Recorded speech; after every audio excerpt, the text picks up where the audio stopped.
Hello and welcome to this new edition of the Foojay Podcast. In this episode, we're going to use Java for web user interface development. Welcome to the Foojay Podcast, all your news about OpenJDK. When starting to build a new website, you're facing a major challenge. Which framework should you use? Angular, React, Vue, Svelte? They're all based on JavaScript and can be the right choice depending on your needs. But do you really need one of these frameworks?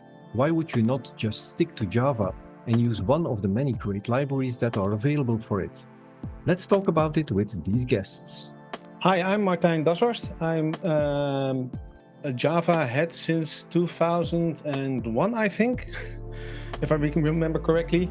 You probably know me from Apache Wicket, which is a Java web framework, and one of the reasons that I'm joining this podcast. Hey, my name is Marcus Hellberg. I work at Vaadin, leading our developer relations team. Been a Java developer for over 20 years now, always in this intersection of web and Java. So very much excited for today's talk. Thanks for joining. I'm Frank Delporte, the producer of this Foojay podcast. I have a history in JavaFX, a bit of Vaadin, a bit of Thymeleaf, a bit of, all things related to Java and web development. And I don't really love JavaScript frameworks, but let that be a side note. So we have a few frameworks here in the conversation. Let's start with what you're known for. Martijn, that's Wicket from your side. What's your history in Wicket? What can you do with it? What should we know about it?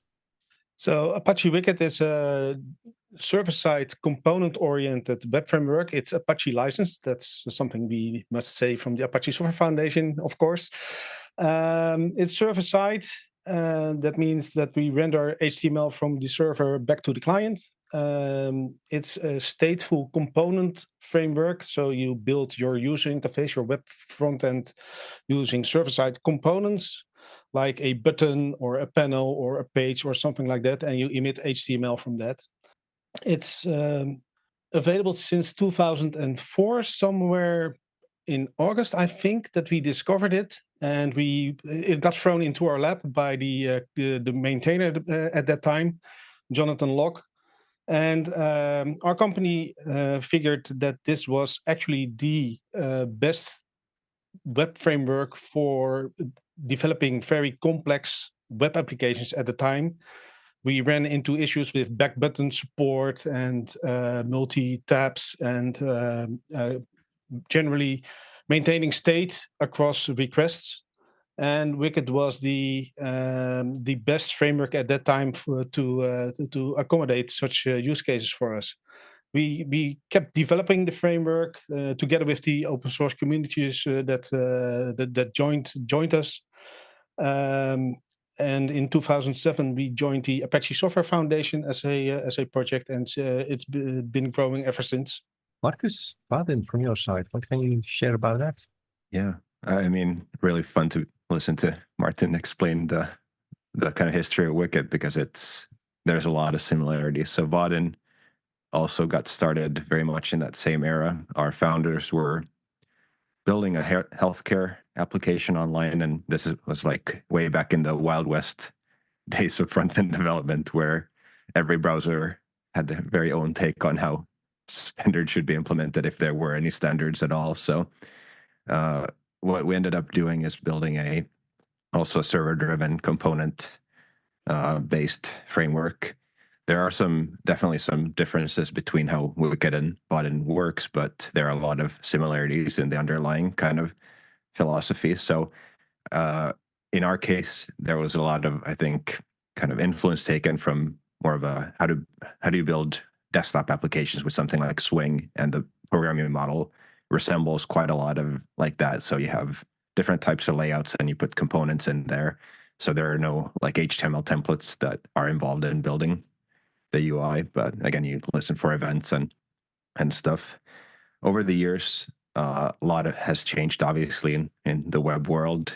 Since 2001, I believe our first version came out, and the architecture that we have, where you have a pretty stable Java API, where it's a high level of abstraction. You're talking about a button or horizontal layout or something like that. The concept doesn't change all that much over time, but how we've implemented that in the browser over the years has changed quite a lot, from being like XSL transforms to our first own home-baked Ajax adapter, I think we called it back in the day, where we essentially tried to like, well, how could we just like update the parts that actually need updating at any given moment, to deciding like, this is quite a lot of work for like 10, 15 people we were back then, to, well, let's use Google Web Toolkit since they're solving that part of the problem, and let's use that for building the browser part of it. And then in the past 5-7 years, we've moved the front end of the application or the kind of component implementations themselves to use web components, which is a W3C standard for defining actual components that are just custom HTML elements running in the browser. But throughout this whole history, the server-side API, the kind of high-level abstraction that developers are using, has remained pretty similar. So that allows our users, which tend to be more businesses building long-lived applications, have a more kind of stable API for building web applications. You said, yeah, it's stable. It resembles a bit Swing. I have a background in JavaFX. It feels a bit indeed like building desktop application with JavaFX, but then for the browser. It's a bit same feeling that you get. How should we explain the server side of it? So a lot of JavaScript developers, they just think about JSON being pushed to a client running in the web browser, and then JavaScript doing a lot of stuff on the client side. What frameworks are doing is actually bringing that back to the server.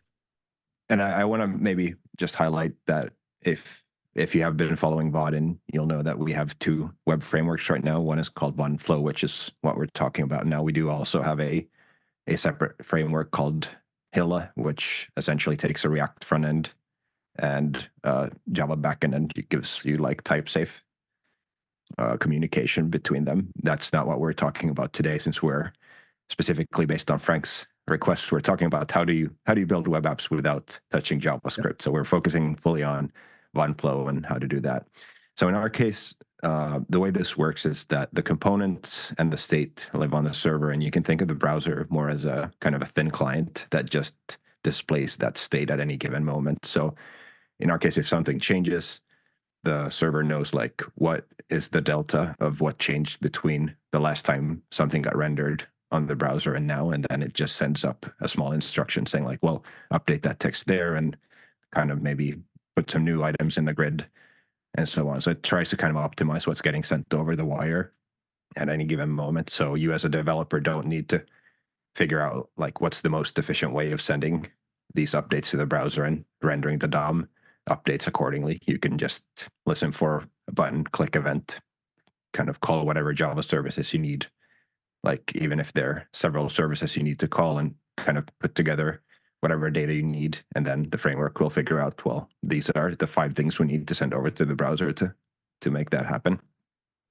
That's a bit the same approach for Wicket. We have we just render HTML directly, so or either partial HTML or full page HTMLs, and Wicket parses the URL that's called on the server and directs that to a page and the corresponding component instance that's listening to that event. So, for instance, if you click on a link on a page, then Wicket will retrieve the page where the link resides on, and then invokes the on-click handler, and then you just do your data manipulations on the server side, and then tell Wicket to either render the same page, in which case you don't have to do anything. Wicket's default state is to render the current page, or redirect to another page and then render that one with the modified data, and then Wicket just emits the new HTML. Mm-hmm. Normally, Wim de Blauw would also join this podcast, but he had to cancel last minute. Wim de Blauw, people may know him from a few books he has written about Thymeleaf and HTML. Thymeleaf, I think a lot of people know that from Spring. If they are building some web UI with Spring, I know that Spring and Vaadin also go well together. How should I compare Thymeleaf? Is that a bit of Wicket? Is that a bit of Vaadin? I don't know who of you can compare it the best. When I think of Thymeleaf, I think more like the old Struts-like templating web frameworks. So the Model 2 frameworks from the early 2000s with modern servlet application specifications and such. Wicket also depends heavily on the servlet specifications. So in that case, we look very similar. What I think the difference mostly is in the state management. Binding the data to the templates and vice versa, getting the data from the browser back into your backend and parsing that. I think that's the biggest difference between Thymeleaf based or Qt. That's the Quarks variant of Thymeleaf templating languages. Mm-hmm. I briefly mentioned htmx. It's the new kid on the block. I don't know if I can call it like that. So htmx has a bit of different approach, like compared to different JavaScript frameworks where JSON is pushed.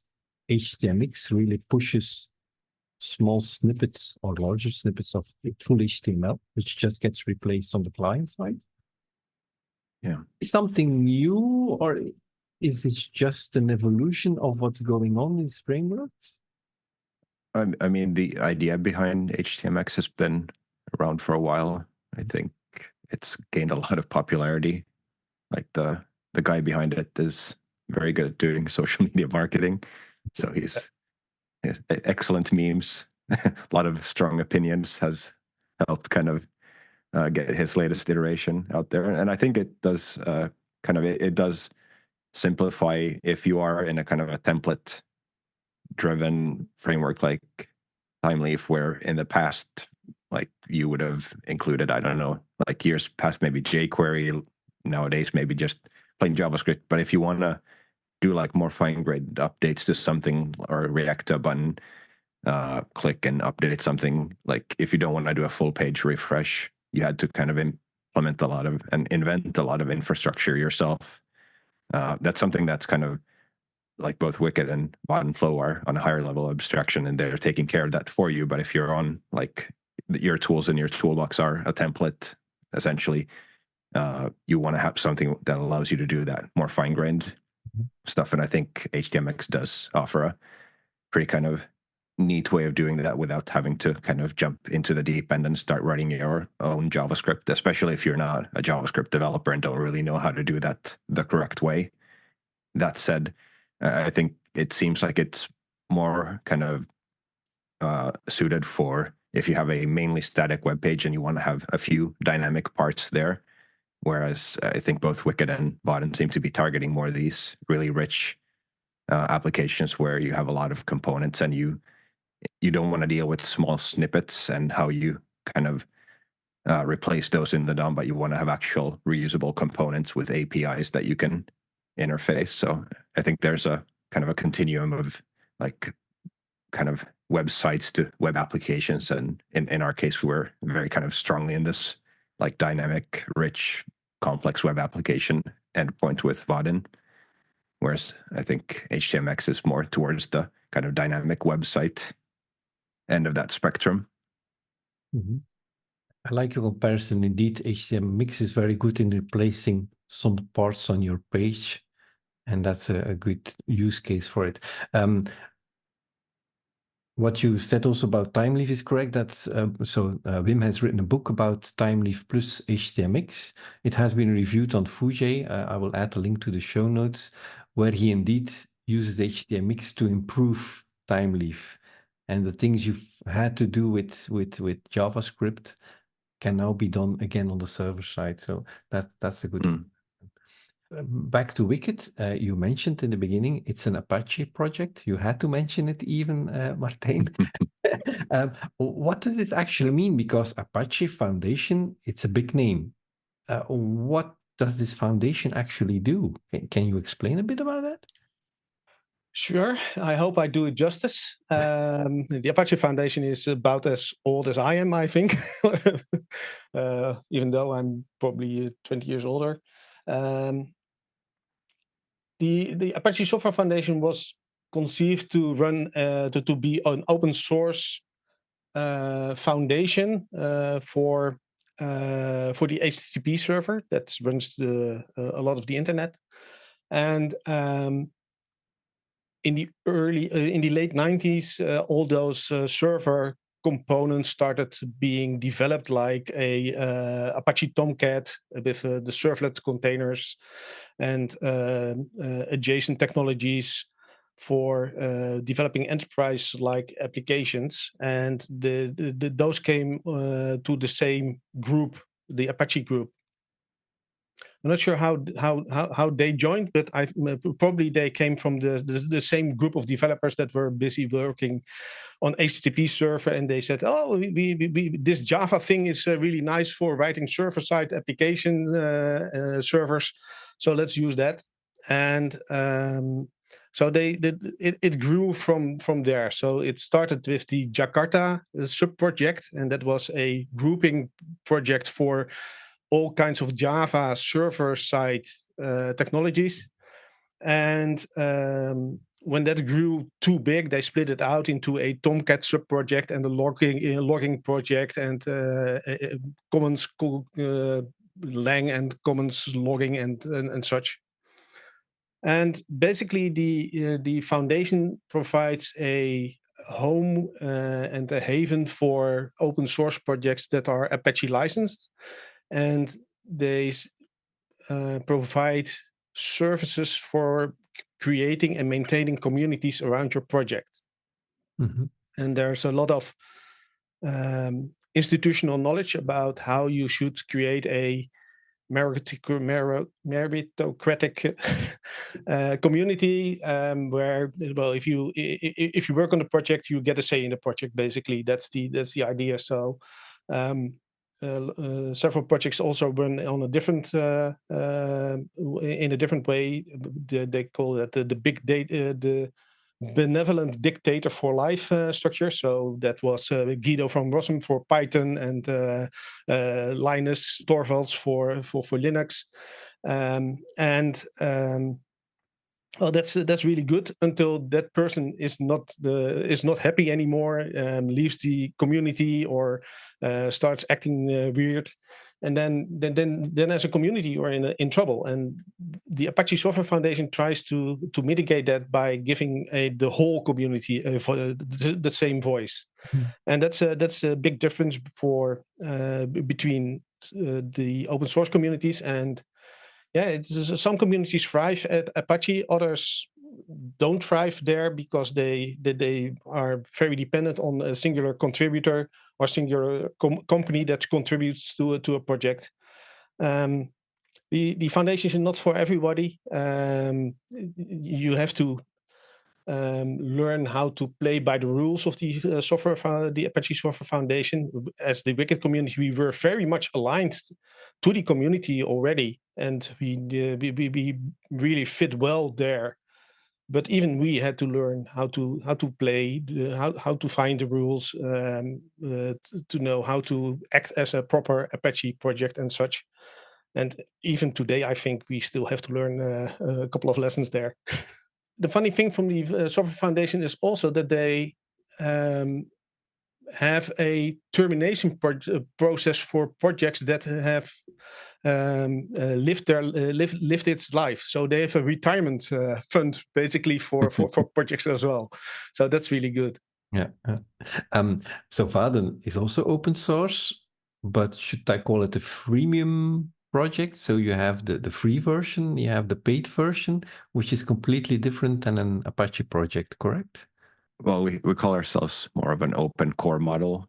Mm-hmm. So we are also Apache 2 licensed product. We've been open source pretty much since the beginning of the project for like 20 plus years at least.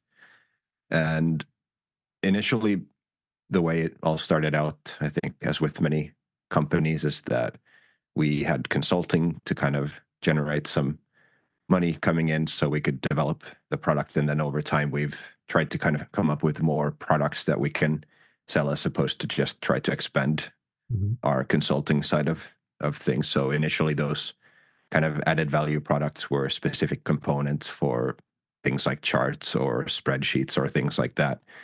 But lately it's, and kind of where we're heading is more that we want to have everything in the core free and open source, or anything kind of an individual or small team needs to build a full application.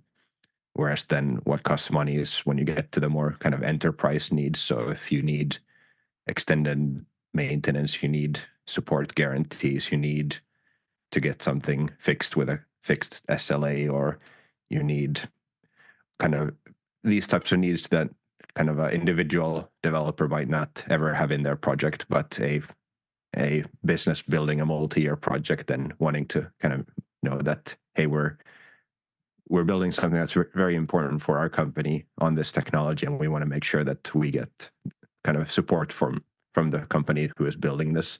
So that's kind of how it works. So the idea is to keep the core of the product fully featured and something that anyone in the open source community can build on for free. How can we know your frameworks? What famous websites or tools are created with it? Well, if you're in the Netherlands and you've been in the train and you wanted to use the Wi-Fi, the free Wi-Fi in the train, then you until a couple of years ago, you got through a Wicket portal that allowed you to log in and accept the terms of service, and that they monitor all your traffic and such.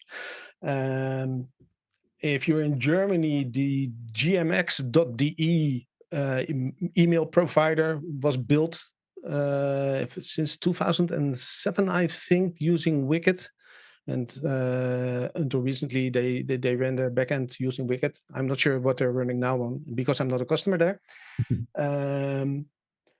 And funny thing, in the beginning of Wicket in 2004, 2005, I think the first website that launched with Wicket was meetmoi.com, and that was a dating service. So we jokingly told that the first date picker component was made with Wicket. And for if you travel to Las Vegas, I think lasvegas.com is still run by Wicket. So if you book your vacation through lasvegas.com, part of the website is built with Wicket. For Vaadin, is it correct that it's mostly used internally in companies, or is it also? Yeah, I think like the way like we're focusing really much on these like heavy duty components and kind of enterprise business use cases means that a lot of the usage is more internal facing. So we have a lot of usage in kind of big industries, like finance, healthcare, banks, logistics, all kinds of stuff. So there are huge companies running kind of their businesses on top of Vaadin apps, but they're not on the public internet where I could point you to go and check this out. There are like in smaller scale, there are people building kind of front-facing apps with Vaadin. I think a really fun recent example is one of our employees, Vesa, made this dashboard in Finland where you can track like the electricity prices. Like in the past few years, that's been a big topic in Europe for certain reasons, the electricity prices, and a lot of Finns are on this kind of a stock market pricing for electricity, where they're very interested in knowing how much electricity is. So he built the dashboard in Vaadin Flow, specifically the Java API, and he's getting upwards of 100,000 unique people using that every month. Whoa. With like several thousand concurrent users, and he's very, very happy running that application, and that's kind of a fun kind of showcase too, because a lot of people do ask like, hey, you have this server side state, will it scale?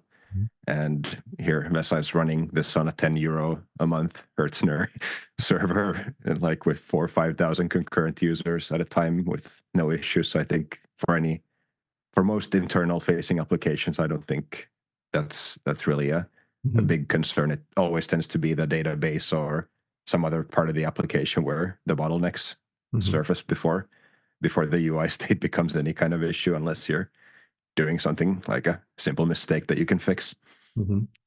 I have two examples I can add public facing, two little ones I created. One is api.pyfoojay.com, which is actually exposing the ports of a Raspberry Pi, and it is running on a Raspberry Pi. So it is publicly hosted in a Czech data center on a Raspberry Pi. And then my son had a wild idea of a video sharing website. And that's why I love Java, with the good tools that are available and provided by the community and companies like Vaadin. Can very easily create something. So for drums.media, I will add the links to the show notes, but they are really side projects of me, and they are created with Vaadin because, things like Vaadin, Wicket, Thymeleaf, htmx, they allow you to very easily create very good looking business quality applications in the website, and you don't require a very good knowledge of JavaScript because everything is managed in Java.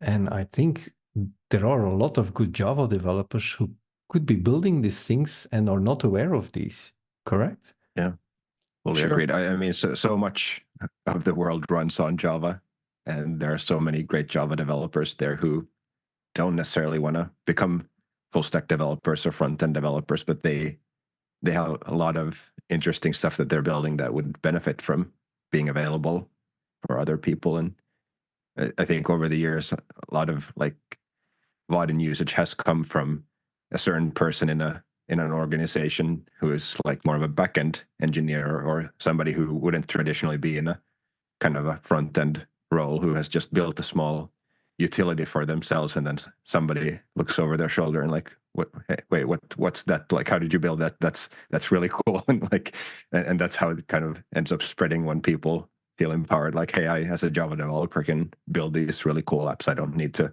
try to explain my idea to some separate front end developer who completely misses the point and does it wrong, and then I can just do it all myself. Responsiveness is also something I think you bring by default. So all these components are responsive and adjust to the right screen size. I'm also a big JavaFX fan. I told you before. There are some technologies to make JavaFX also a web development tool, like JPro has something like that. Okay. But JavaFX never managed to become a web technology. Did we miss something there, or was it not meant to be for the web? You have any idea about that? I think it was, in the beginning, it was tied to Java WebStart.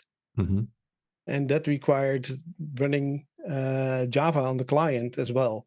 And that was a major hindrance in adoption in the enterprise world, and especially in customer-facing websites as well.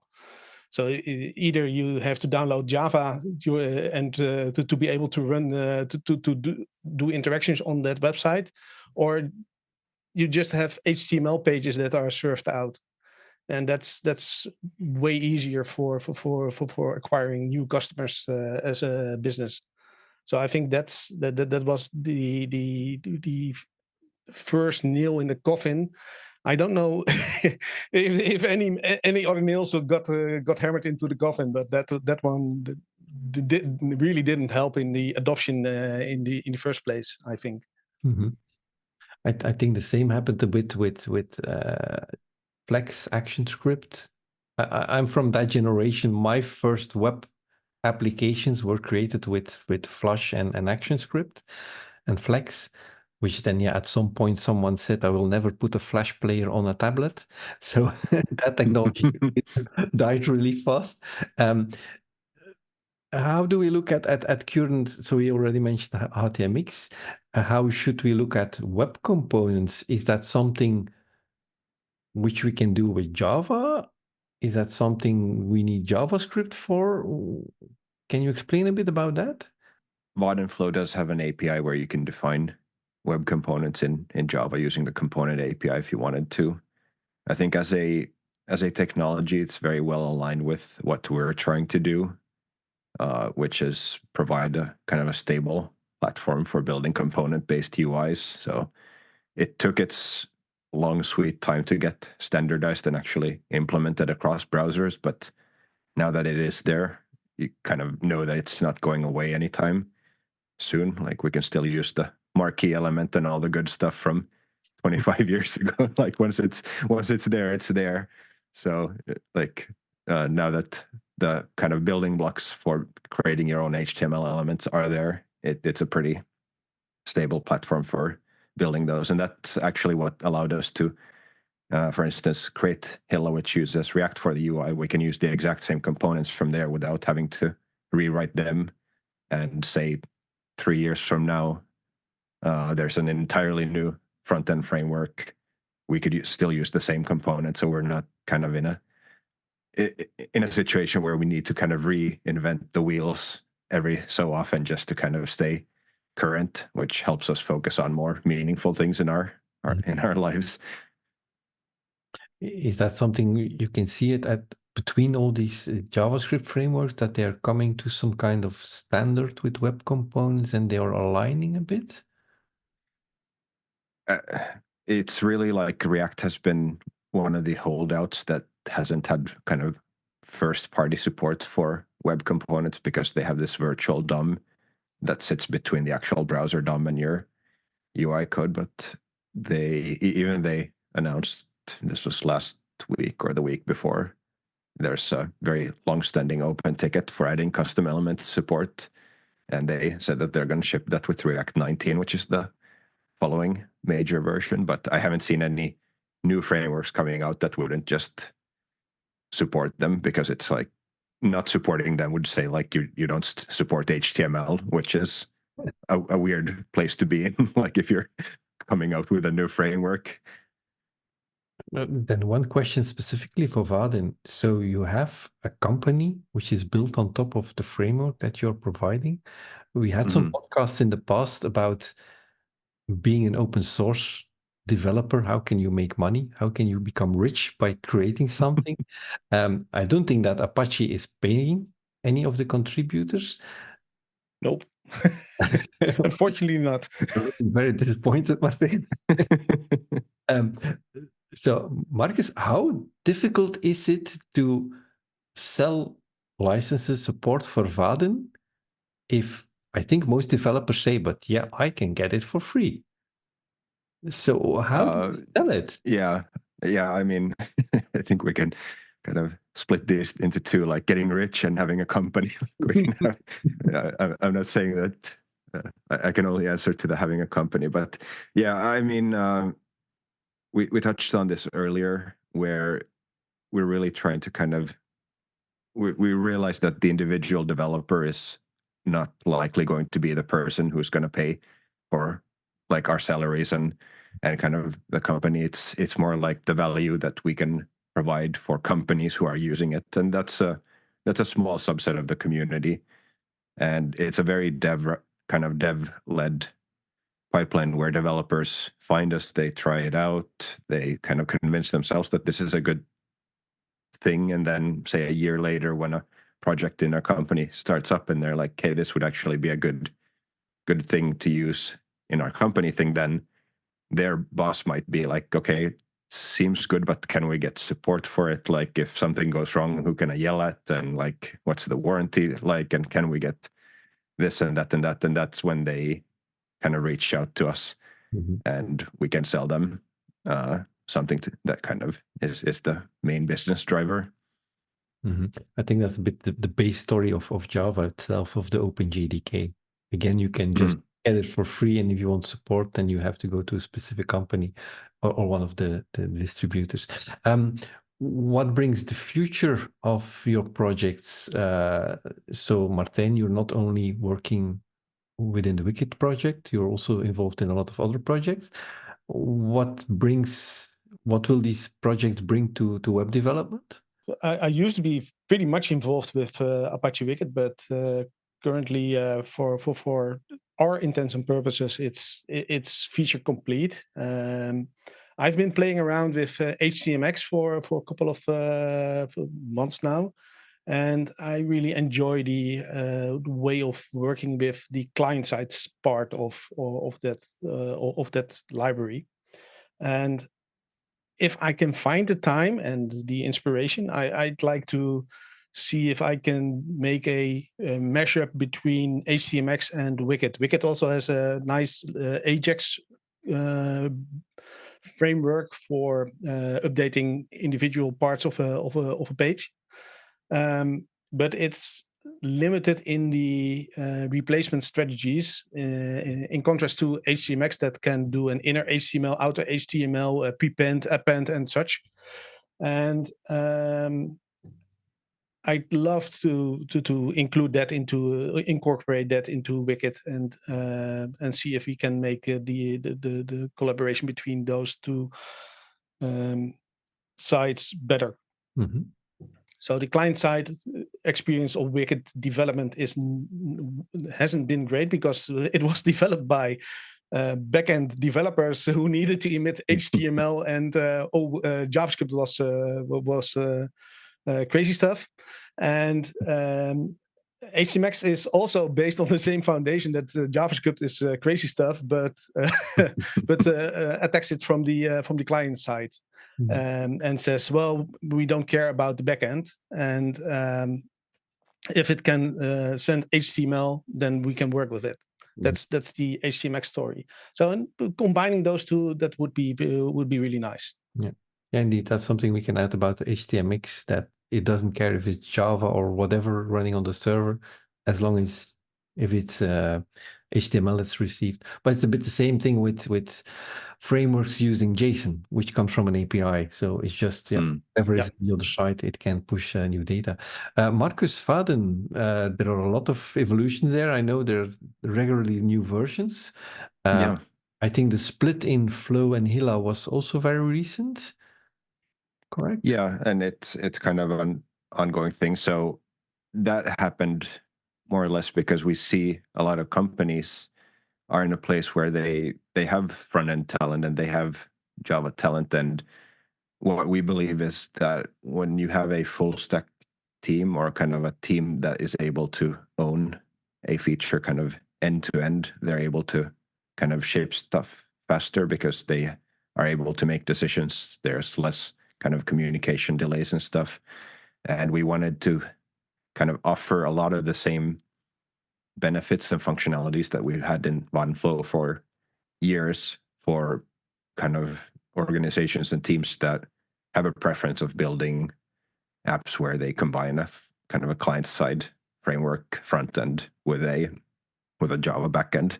What I'm really kind of excited about and what we have in the pipeline for the next few months is kind of taking advantage of the kind of unique position we're in, where we're doing a full stack framework built on Java. So we're able to do a lot of functionality that would be very hard for just a front end only framework to deliver. So I won't say exactly what all those things are, but keep an eye out, and there are a lot of cool stuff. We're also hoping to roll out some really exciting developer tooling that will kind of help speed up building Vaadin applications even further. So I think in the next 3 to 6 months, you can expect to see a lot of cool new stuff rolling out from Vaadin. We have to keep an eye on the website of Vaadin. I understand. Yeah, I mean, of course, there's a challenge also to being an open source project. So if you go and dig too deep in our open source repos, you might get some good hints into what's coming up there. That's probably also a challenge. You're indeed open on GitHub. I have created tickets, and I think I even proposed an improvement somewhere. So yeah, people can just see how your thing is created. I mean, it's a good thing too. Like when we're thinking about a new feature or something, we can post an RFC and we can get community members involved, poking holes in our thinking before we start writing the code, so that once we actually ship something, it's more likely to be kind of a little bit more thought through than if we had just sat in a chamber all by ourselves and Just create thought of something. Martijn, if I starting a new project, for which kind of project should I look to Wicket? What is the ideal use case? If you have a application that needs to be secure, so you need to be able to authenticate and authorize individual components. So, for instance, if you have I work in the education sector, and there are parts of the user interface that should only be seen by a guidance counselor, but not the normal teacher of a student. So you can create a role for a guidance counselor and a role for a teacher, and you can authorize the individual components that they are only visible for one or the other roles. And that kind of stuff is really good and easy to, relatively easy to do, because it's always complex. But Wicket makes it pretty easy to create such kinds of applications. If you have a really big, complex application, I think Wicket shines if it's large and you need to build reusable components, and you have a talented Java team. Then Wicket is a really good fit. Marcus, you can sell Vaadin now. What should you need it for? Well, I think there's a lot of overlap in what Martin just said and with us, which makes sense since there's a lot of kind of commonalities in where we're coming from. But yeah, we're trying to make it easier to build these complex business type of applications, which means that we have a big library of UI components that go quite far beyond what you would find in like Bootstrap or even like Tailwind components. So like very fully featured data grids and charts and things that allow you to deal with like lots and lots of data and form validations and all the kind of stuff that goes into building kind of meaningful business applications. So that's really where Vaadin shines. It has the similar kind of security aspects as Wicket, since both share the kind of same server-driven philosophy, where you can kind of by default, the architecture offers you a lot more security than running something in the browser, where any developer can kind of inspect that more. So yeah, I think one thing that I'm really kind of stoked about, especially when we're talking about Java developers building web apps, is we've kind of put a lot of effort into the UX side of things. So not only do our components look pretty nice, but they're all customizable with a kind of few CSS variables, so you can tune the colors and roundness and spacing and fonts that affect all the components in the framework. So you end up with something that looks pretty kind of cohesive and nice looking, even if you're not a CSS designer by trade or ever even want to be one. Is that a bit the difference between Wicket and Vaadin, the set of components that are available? I think so. I think that Wicket itself doesn't ship with a component library. It has some components, but they are really HTML bindings. So we have a link or a bookmarkable page link or a form or a text field or something like that, but we don't have any styling associated with those components. You still have to define your own markup. And I think that's if you have a talented designer, or if you want to use Bootstrap as a client-side component library, or client-side user interface library, there are frameworks or extensions for Wicket that allow you to create components using that. In my personal experience, I typically just build HTML pages and attach Wicket functionality to those things, like a Bootstrap modal or a Bootstrap form or a Bootstrap text inputs or something like that, and build from there instead of building a huge component library. So that gives more flexibility in how you construct your HTML and use client-side functionality like CSS and JavaScript libraries. Okay, I think we found the difference between Wicket and Vaadin then. Okay. I think that's still possible to do with Vaadin, but then you're in a path that's not the golden path of Vaadin usage. Yeah. I think if you want to have that much kind of control over the DOM that's getting output, then the Hilla framework might be more kind of optimal for that. So yeah, I think there we agree. I see.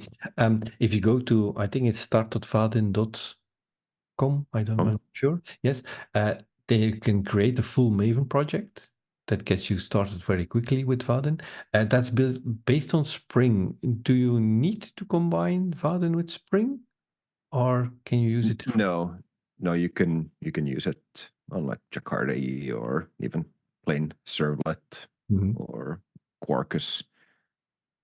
Hilla currently is kind of specifically built for Spring Boot because we wanted to start with a narrow focus and kind of iterate quick on the idea. And if we tried to support all the backend technologies at once, that would make us slower moving forward. But yeah, if you want to build with one flow, you can. If you go to start.one.com, there's a selector there where you can download kind of Hello World projects with any of the supported stacks. Can you share, maybe we can already conclude a bit, can you share what people should visit, what website they should look at to learn more about your project, maybe other projects that are interesting if they want to do Java web development? Well, it's of course wicket.apache.org. It's unfortunate that he chose the Wicket name because now the cricket term is overruling the Google alerts. But wicket.apache.org, that's our homepage. It's currently running version 9. I think in the coming 2 weeks or something like that, we'll release version 10. On the front page, there's also a build with Wicket Tumblr, so you can see what kinds of websites were built, and some are publicly facing, others are not.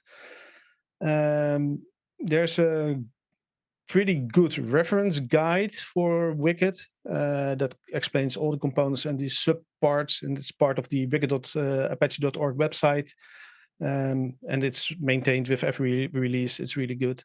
If you need to upgrade, we also have pretty good upgrade guides available with all the stuff that's changed between major releases.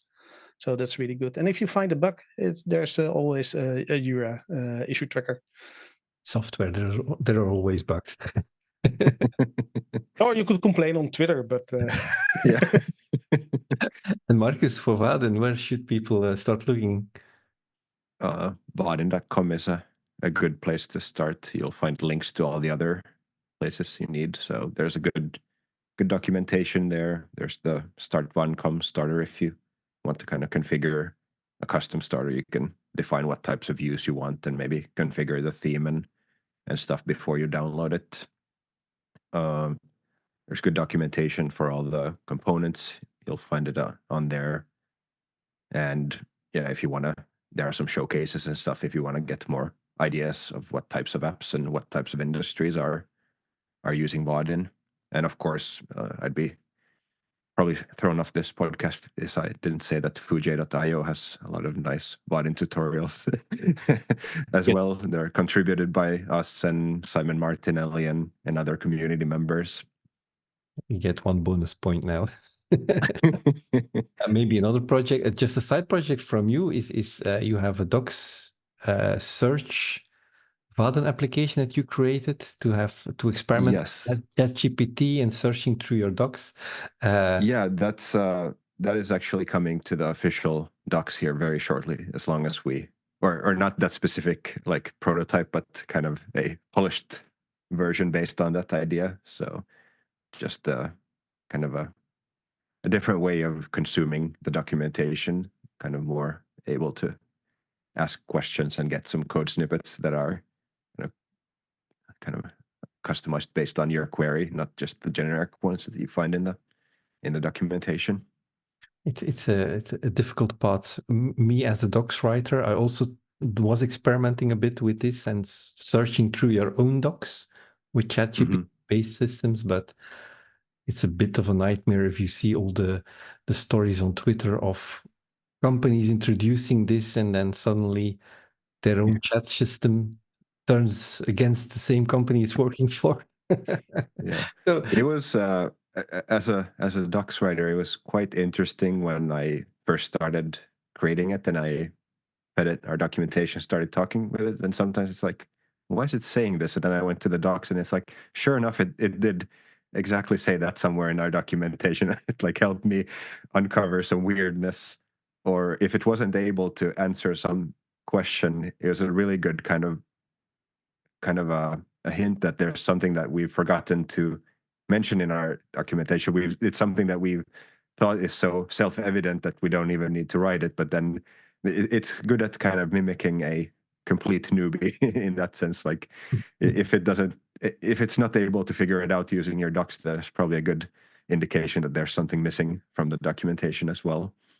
I will be giving a presentation at FOSDEM in 2 weeks about this topic, searching through your Okay. docs with chat. And that's the only message I will leave, that I use it to find the missing parts in our documentation. But not put it public yet, the search machine, but it's a nice experiment. And indeed, it's something you shared, I think, on GitHub. I can maybe add it also to the show notes. Yeah.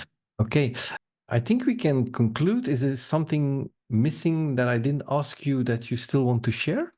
Just remember to follow Vaadin on Twitter or GitHub or wherever you like to follow things, and we'll have a lot of interesting stuff coming out in the next few months. Mm-hmm.